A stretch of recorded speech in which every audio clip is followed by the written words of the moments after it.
Hello and welcome to episode 38 of the CANAS podcast. As per usual, Victor and Celso are here. Hello there. So this week will be a really quick episode, honestly, not too long. Yeah. We'll focus really just on tennis, Yep. soccer, Yep. baseball, Some baseball, and yeah. hockey. So really quick, let's start with tennis. Davis Cup is on. Canada is in a group with Spain. Which is very tough because Spain is really It's a good. good team. Yeah, it's a very good team. South Korea. I forget the third one. Oh, they're like in a group. Yeah, it's in a big group. Canada won its first game against South Korea, 2-1. Good. Canada is currently tied 1-1 with Spain right now. Vasek Pospisil lost his first game, so it meant that Felix Auger-Aliassime, who was not actually supposed to play in this tournament, from my understanding. Yeah, I think like last week he said that he wasn't there. Yeah, so he was originally not going, but his incredibly early exits of the tournaments recently, I think, made him want to play more. But he's played, and he had to beat world number one Carlos Alcaraz in order for Canada to stay alive in the game. Nice. And he won. Nice. 2-1. So it was nice. It's really they play next game tomorrow. By the time this episode airs, it will already be done. So we'll find out. Essentially, the winner of this tie is going to make it into the quarterfinals of the World Group. The top two teams in the group go to the quarterfinals, and then it's obviously a bracket, and then you go into the finals there. Honestly, without Chapeau, Canada doesn't stand a chance of winning. There's no way. I'm sorry. Felix can play as good as he wants, but it's just not there. But anyways. Like it probably is pretty hard to beat the world number one consistently, so. Yeah, or any of the top 10 guys. A lot of them are in there, so. But anything can happen. Yeah, so. Exactly. So who knows? That's it about tennis. We'll find out more. The Davis Cup continues on for another week, I want to say. So we'll see. Yeah. Actually, more than a week, I think. Anyways, soccer. Big news. The Canadian men's national team unveiled their roster for the pre-World Cup matches, I guess is what you can call them. Yeah, I did see that. First, yeah. And then right after will be Uruguay. Mm-hmm. No surprises in the goalkeepers. We have Milan Borjan, Maxime Crepeau, and Dane St. Clair. Same three goalies as always. St. Clair is playing unreal right now. Actually, all Crepeau and St. Clair are playing unbelievable in the MLS. Do you think they're gonna not play Borjan until like closer to the World Cup and just see how the other two play? Maybe. I don't know. Like it would make sense because he did play like a god during the World Cup. I'd like to see St. Clair maybe play a half and then Crepeau play a half, but like realistically though, this is the roster you need to push to play in the World Cup. You also don't want them injured. Like we have an injury in the forwards right now that's pretty tough for us, but we'll get to that in a second.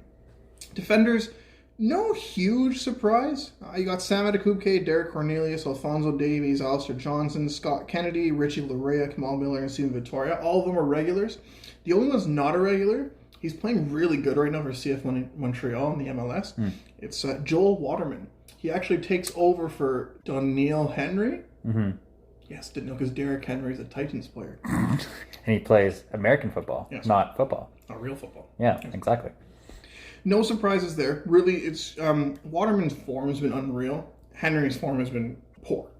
Or let's not sugarcoat it. It's been poor. He's a heck of a player still, don't get me wrong, but it's still not there. I can see, I genuinely, the goalkeepers and defenders, I don't see any changes happening. Not really. I see those, that's kind of being the people that are going to be called up. Yeah. I'll be surprised if a defender gets, I'd be shocked if a new goalie comes into play. I'd be very surprised if a defender comes in. But it's not impossible. Now, the midfield, you have Stefan Eustachio, who's our best midfielder, arguably one of our better players. Mark Anthony Kay, Ismail Kone, Jonathan Osorio, and Samuel Piet. Do you notice that Atiba Hutchinson is not in that list? I did.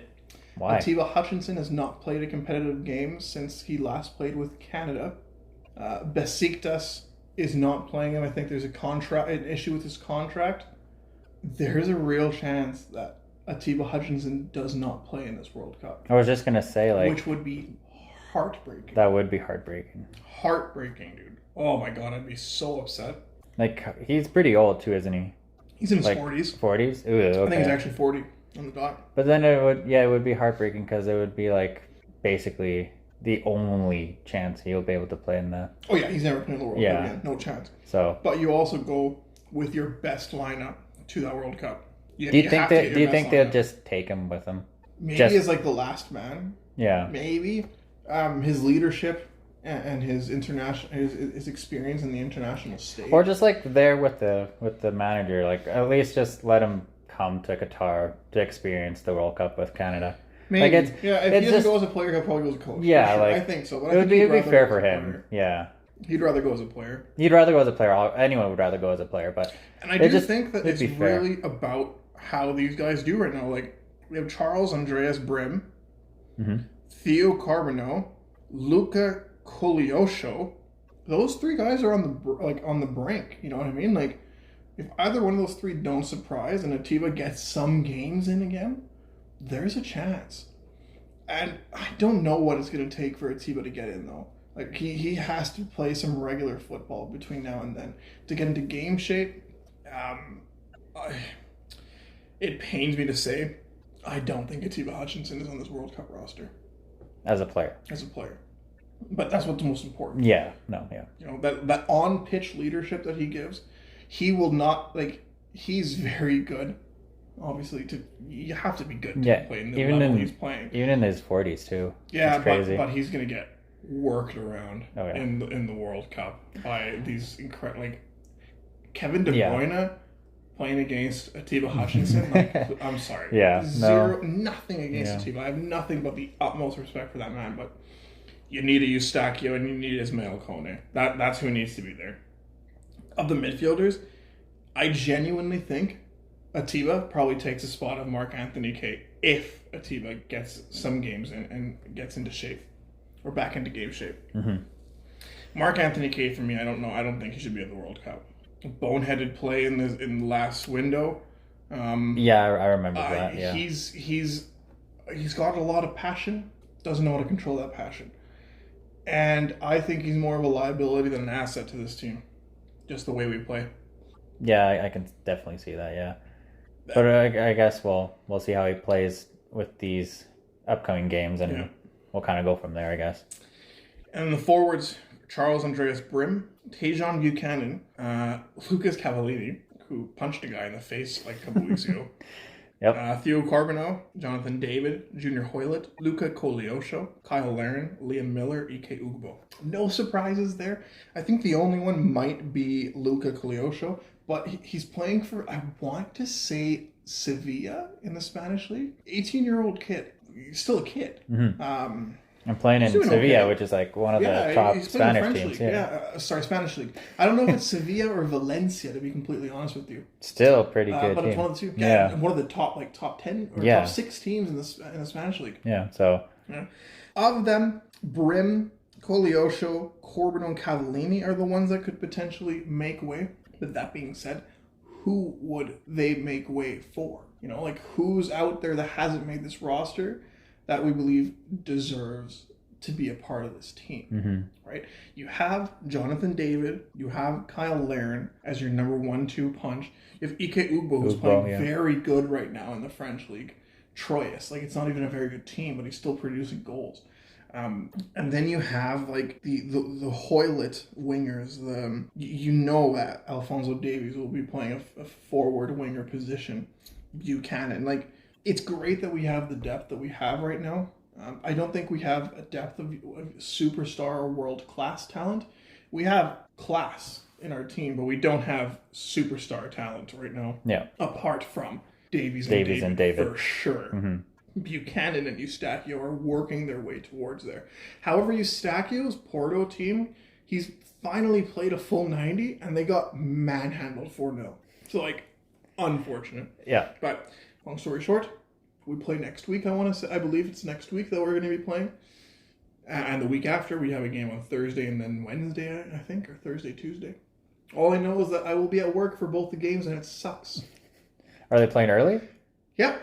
Okay, so it sucks for me too. 10 a.m. Noon and 10 a.m. or something like that, I think. Qatar at noon. Yeah, maybe I'll be able to listen to it on my phone. Qatar, Canada should win. That's a game that Canada should go in. Oh yeah. Hoping for a good effort.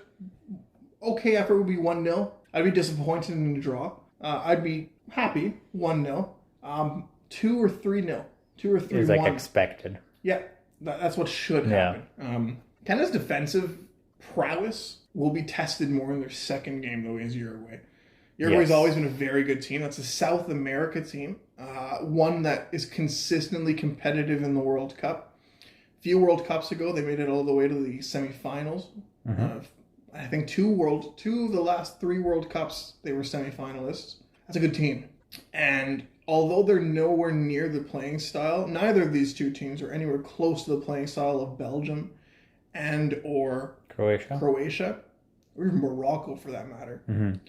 Their Uruguay is a genuine World Cup perennial team. Yeah, like they're always there. Yeah, like at least like you're playing against like a really top like 10 team basically. So that will be fantastic practice for our men. Oh, definitely, Nothing to do with the playing style, all to do with just experience. Yes, and the quality and the class that is necessary to play in the World Cup. Just to like expect, like this is what is expected in the World Cup. Like get ready because it's going to be this like for like all the games basically. And that experience is unbelievably crucial. Yep. It's very, very important that they have that kind of experience for sure. But hey, it's like great on whoever scheduled the games because you're playing against Uruguay. Like it's probably tough to find like a good team to have a friendly with before the World Cup. So good on them to be able to play against them, even as a friendly. So. Yeah, I would agree. It's good on them to get that. I would have loved for them to have played against England or France, but England and France aren't going to want to practice. Maybe England actually, because England's in the same group as the States. England would have been happy. England would have been because good. England, for me, is a same quality as a Belgium and or Croatia, and similar playing style as a Croatia, I would put. What's different about Belgium and Croatia is that they both have superstar central midfield talent. Both of them, De Bruyne and Modric, are 2 of the best midfielders. Yeah. France might have actually been a more fitting opponent for Canada to match Croatia and Belgium. Just because like you have the N'Golo Kanté in the middle, and then you have just the whole team is just pure superstars, right? Belgium has Lukaku. Croatia, I forget. Most of the guys are retired now. And Zukic is probably done. Perisic. Although I think one of them's Serbian. And I think I would get shot if I mentioned that. But anyways, we'll do an All About Footy episode recapping all of the games from this last week. Yeah, we'll do one in the near future, just after those games have been played. And, man, I'm really hoping that Atiba gets games, man. I really want to see him in there. But, like I said, got to do the best you can. Yeah. Right now, the fact that we qualified, that's a huge victory for this country. A huge victory for this country. Our next goal should be winning a match. Yes. Correction, scoring a goal. In the World Cup, yeah. Winning a match should be a big goal for us. And then after that, the logical step is making it out of the group. Yep.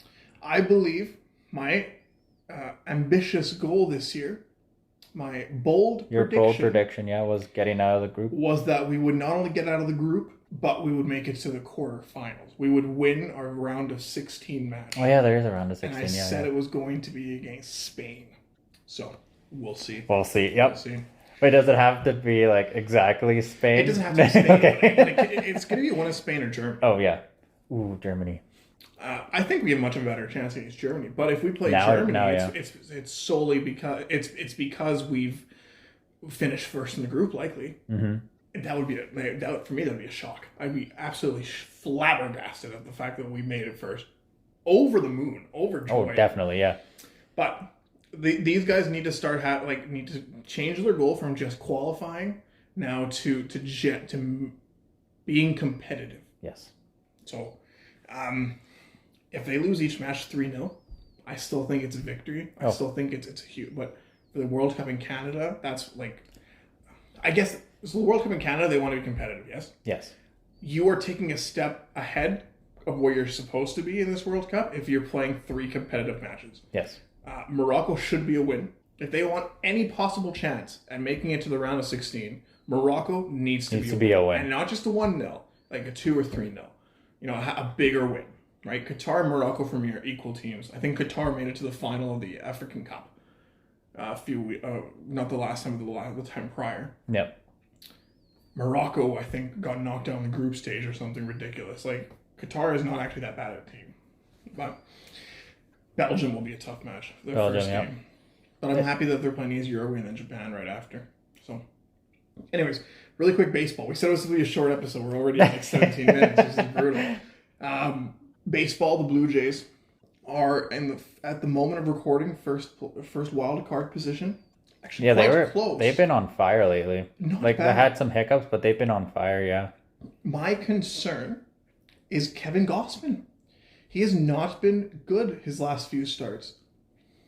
So I'm hoping it's just like a minor cold streak, because Bo Bichette is playing like he's possessed by every single baseball god that's ever existed, which is ridiculous. Yeah, because a couple episodes ago we said like he was just struggling and he needs to step up, and now he has stepped up. Clearly, he listened to our episodes. Obviously, you're welcome, Canada, especially the Blue Jays. You're welcome.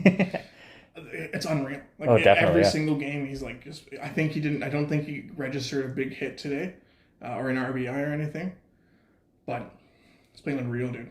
Unreal how Bo Bichette's playing right now. Vladdy, if he can get, Vladdy-like numbers from last year or the year prior, that will be monster. Chapman, unreal. Springer, unreal. Chapman's contributing more on defense, but he's still giving us 25 home runs already this year. I think if we're not the first place, we're in the top 5 for sure of most 20-plus home run players. I think we have like 5 or 6 on the team right now. It's just ridiculous. We are in charge of our own destiny. We have a few games against the Yankees left. So there is an actual chance that they can actually finish first in the AL East this year. There is a chance. The Yankees are not playing as good. The Yankees had like a 14-game cushion. It's down to 5. I was just gonna ask, like, how far away are we? In 5? It's that's down to 5 that's so like, it's not much. That's not a lot. At the moment of recording, it's 6. Well, still, maybe even more, because the Yankees are 87 and 56. The Blue Jays are 82 and 63. So we've lost 7 more games than the Yankees. Now, we do play the Yankees again. We play them, I want to say, a 3-game set. Yeah, just a 3-game set. So the Yankees are in charge of their own destiny. Even if they lose every game against the Blue Jays, they're in charge of their own destiny. Now, the Yankees, though, oh man. I said the place to finish is either 3rd wild card spot or 1st in the AL East. Because the 3rd wild card spot plays against, likely, the Cleveland Guardians. They have a 4-game lead now, yeah. So it's going to be the Cleveland Guardians. You want to play that. Oh, definitely. Like, I believe it's the AL Central. It's not doing that good lately, so like you said, it'd be ideal to play against the Guardians than not, really. So, we'll see. The Jays are, I wouldn't say comfortable, but there's 6 games ahead of Baltimore for the wild card spot. They have 19 games left. So, and they're playing against Baltimore twice, actually. So, perfect. We just have to basically not lose this series against the Yankees and just definitely win the 2 series against the Orioles. The Jays, the only team they play that's a poor record now is Philadelphia, the Phillies. Mm-hmm. They go against Baltimore, then 2-game swing, Philadelphia, then Tampa Bay, then New York, then Boston, then Baltimore. Which we've been playing well against, we've been playing well against all those teams lately. We play the Yankees really well too. Yeah. So it's up to the players to just keep her going. I think our most important players, it's going to be Alek Manoah. Needs to continue his ace-like numbers. Mm-hmm. Ross Stripling needs to continue playing the way he's playing right now. He's playing like a legit number 2 starter for whatever reason. Kevin Gossman needs to go back to the form. I'm really hoping the Jays cement a good position in the wild card or in the playoffs for them to rest Gossman for like a starter or two, or give him like 6 days rest and like start Mitch White or Kikuchi for a game, or both. Start Kikuchi then White, and then give our starters some more breaks. Some rest, yeah. And then because honestly, with Gossman and Manoah and Stripling playing like the way they've played majority of this year, Jose Barrios has played decent the last few starts. He was hot garbage the first half of the season. Recently, he's been better, just in the seeing eye test, I guess. Yeah. And then after that, we don't have a fifth starter. Let's not sugarcoat it. Mitch White, no. I'm sorry. Kikuchi, God, no. Oh, no. Yeah. Like, no.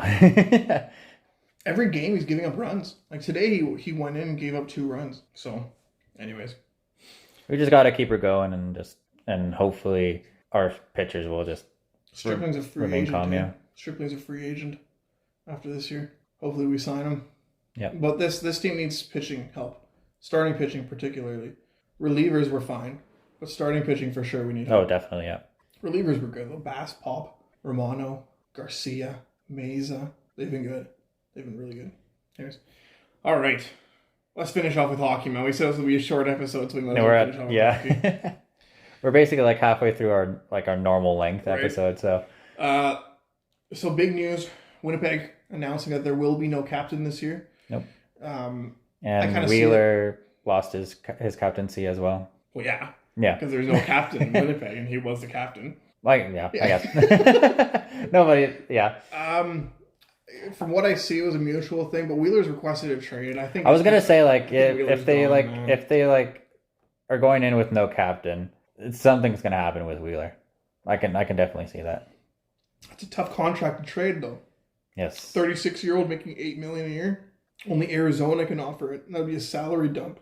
Would you take Wheeler at like 4 or 6, like for any team? For 1 year, yes. I think it's like 3 years left in his contract. With that, absolutely not. You couldn't pay me enough to take Wheeler for that. No, because like I remember like a couple of seasons ago, he was like an assist machine. So yeah, but like point per game is what he was at his best, but just slightly lower than point per game, I think. But with salary cap world right now, $4 million needs to get you a very good second line winger. He'll do that this year. Not a chance he's gonna do that for much longer though. I'm not somebody who's gonna bet on older guys making a huge contribution. That's just not happening. Well, there has been some older guys. There has, but like not $4 million for like Colorado. Pavelski has been playing like crazy. But Pavelski's putting up point per game numbers and all that kind of stuff. I'm saying like a 36-year-old that's not putting up point per game. I put up 50-some points last year. Okay, then yeah. You know what I mean? Like, no, I wouldn't do that. Not a chance. Colorado, what bad contract did they have last year? I can honestly not think of a single one. Eric Johnson was probably their worst contract. It was like $3 million, $4 million. But he helped out in the playoffs. Defenseman. Yeah, he was huge. He was huge with Gerard being injured. Well, yeah, no, I agree. I agree with you. Yeah, it like with 1 year, yeah, sure, why not? It's just like, but let's just have some veteran depth and just go from there. Yeah. But with 3 years, I agree. With the way he's been playing, I would want. Don't quote me on it. I think it's 3 years left that he's in his contract, but I do know it's not 1 or 2 years. Yeah. I'm almost positive it's not 1 or 2. If it's 2 years, then I'll eat my words. I apologize, but like, I think this contract is taken to the age of 39 or 40. So no, I wouldn't, especially not on this team. And we're already so cap strapped. Like, we can't even sign McLeod. Like I don't know what's going on with Oilers. Yeah. That said, there is a Winnipeg Jet that I kind of want your opinion on this. If we can get him at the deadline as a pure rental, they retain half of his salary. Mm-hmm. Okay. Pierre-Luc Dubois, do you think there's any possible chance that the Oilers can land him? Think of the 3-headed monstrosity of McDavid, Draisaitl, Dubois, PLD.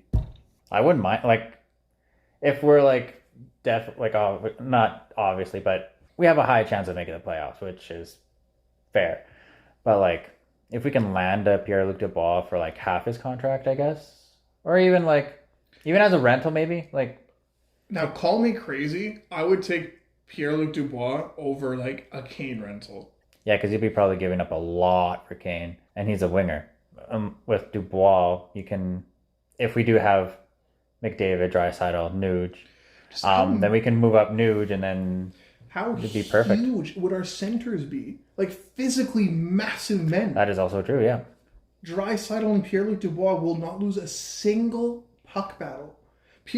Leon Draisaitl with 1 foot last year was dominating. Could you imagine what he's like healthy? Knock on wood, hopefully. Pierre-Luc Dubois getting in there. He played unreal for Columbus when they made the playoffs and knocked the Leafs out that year. Right? Like, that would be huge. No, that's huge. I think they go for Pierre-Luc Dubois, and I think they go for a defender. That's it. I think they add 1 defender and 1 forward. So, like, start off the year with this group, and then at the deadline you go for we just 1 defenseman go all in. and 1 forward. That's all you need to go all in. Depending on how the goaltenders do, but even then you'll never, like, our goaltenders are set for the next 4 years. Yeah. Like, we're done. We cannot add goaltending anymore. No. Goaltending, we're good. But we're going to, ideally, we add 1 defender and 1 forward. This is a cup contender. If not, should be a cup favorite. And that's if people perform the way they can. Because I genuinely believe that we have the internal pieces to be able to just fit them in when we need. Call-ups this year, okay? Injuries happen. When we have our call-ups, imagine Bourgault, Matej Petrov, Raphael Lavoie, Samorukov, Niemelainen, yeah. That in of itself, that's 5. There's 5 young guys who I genuinely believe that are pretty close to NHL ready that can contribute now. Carter Savoy, didn't even mention him. Nope. Like, that's a good amount of players that we have at our disposal that can come up and contribute. Not McDavid quality by any means. But it'll add depth to our team, and we don't really have to worry about our 3rd and 4th line. Like, I think the only thing we need to worry about in our bottom 6 is, are they physical and grinding enough? That's the only thing. McDavid said it himself. This team will not have an issue scoring. It's about keeping the puck out of the net. And some people are like always calling out his goalies already. Like, what the hell? Like, dude, no. How do you get that from that? I don't know. It's probably Spectre, that idiot. Oh, probably. McDavid is right, though. This team should not have an issue scoring. We'll go through cold streaks, 100%. Yeah. Probably be in December because Leon Draisaitl hates December. But the biggest problem is going to be keeping the puck out of the net, playing a solid defensive game. That said, if Bouchard steps up how he can, if CC plays the way he did last year, I have no issues. He's a legit second pair defenseman than he was last year. Kulak, I would be much more comfortable with him in the 3rd pairing than the 2nd pairing, but still played really well. But that's also why we signed Ryan Murray. Ryan Murray will be pushing. Philip Broberg, by the end of the year, should be our 2nd pairing lefty, and Kulak should be our 3rd. We'll see, man. We'll see. I still think I'm high on Nurse. I'm very high on Nurse, more so than many others are. I genuinely think he's a top 10 defenseman in the league, or he can be. Not at this moment, he isn't. But I think he takes the step in his development this year and becomes a top 10 defenseman in the league. Yeah. At a fan standpoint, 9.25? No, something like that. That's a big contract. And if he doesn't take his step in his development, the fans are going to get angry. And he's going to hear it. So... Yeah, but again, how are you going to fault a player for taking money? No, exactly. I'm just saying. Horkoff deal, right? Yeah, I'm just saying, like, fans know how much he's getting, and if he doesn't play at least around that level, then he will hear it, and then it might affect his play. So I get that. I do. I don't think anyone's worth not that much money. Especially like looking at Makar and what he's doing for his contract. I'm just saying. I understand what you're saying. I do. I get it. But that's the mentality that I can't get myself to think that way. Like, yes, they were signed one right after the other, But Makar and Nurse are two completely different players. Nurse is the guy who needs to shut down the best team, the best. And he can eat minutes too. 50% of his minutes. Last year's playoffs, he played 50% of his minutes against elite opposition. Yes. Makar 34. Okay, Nurse was playing with one hip. Yep. Makar was playing healthy. So I understand we can make those comparisons, but Nurse and Makar are completely different players. Yeah. Completely different. Makar is a fast, skilled, scoring defenseman who defends with his speed. Nurse is a physical, grindy defenseman who can produce offense but defends with his physicality. Completely different. Hedman would be somebody who's similar, or who Nurse should try to be more like in a defensive standpoint. Now, I'm not an idiot. Hedman is a much better defenseman. Hedman is, in my opinion, top 2 defenseman in the world. Probably the best all-around defenseman. Absolutely. Yeah. Yes. No, I agree. 100%. Yeah. Nurse needs to try to be more needs to style his game around how Hedman does it. Because that is the kind of defenseman that Nurse needs to be. Mm-hmm. That's what we need. I don't think he'll be that as good as Hedman, but I do think he will be close. Hedman's not Hedman's done getting better, I guess. You know what I mean? He's not he reached his peak and he's just staying up there. Yeah. He's not going down anytime soon. I genuinely don't think Nurse has hit his peak yet. The first half of the season, the first quarter was fantastic. Mm-hmm. The middle half was an atrocity, but the entire team was garbage. Yeah. And Nurse's numbers deteriorated at that point.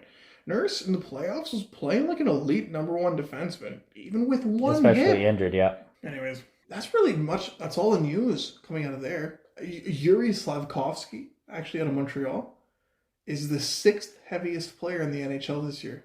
6th heaviest? He's 235. Holy crap. I did see a video. 20 pounds. I did see a video on Twitter where someone tried to hit him and he just stood there because he was that big. But I didn't know he was the 6th heaviest. Is that too much though? If you're good, if you can